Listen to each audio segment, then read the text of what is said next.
Hi, everybody. We're going to go ahead and try to film some stuff using my iPhone, and hopefully there won't be any little kids disturbing us. But we're going to start by talking about newspapers and looking how they've evolved over time. Of course, newspapers have been around for hundreds of years. And back in like 1822, 1820s, there was two newspapers that were very prominent in the city of New York. Those were the Enquirer and the Journal of Commerce, and they had to compete with each other. Yeah. And they used the technology of the time, which was the Pony Express. Yeah. And also, they had these things called fast boats that would go out to other boats and get information, try to beat their competition just by a few hours, get that news out before their competitors did. But what happened is that the telegraph came along, and the telegraph, of course, allowed you to travel over long quickly. And it was predicted by some people that the telegraph would cause the newspapers to go out of business because now everybody could turn to the telegraph to get their news. But in fact, that did not work out because the telegraph didn't have any way of disseminating information to a wide audience.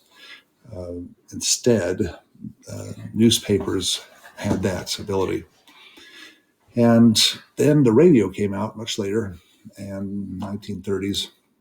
A lot of people thought that that might do the newspapers in. In fact, it did cause the newspaper sales to go down as 21 million Americans bought radios. Why did it take this long to record a video? But what we found is that while the newspapers lost some advertising radio revenue to the radios, people still needed to go to the newspapers in order to get detailed information about stuff.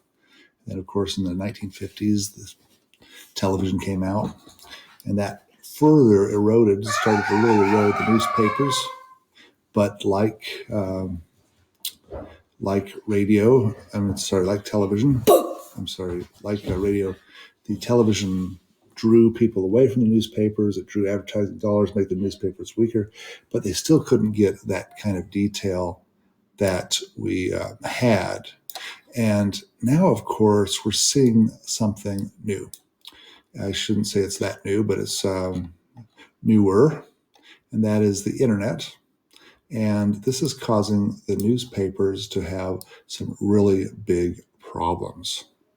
So we've got this physical constraints that the newspapers have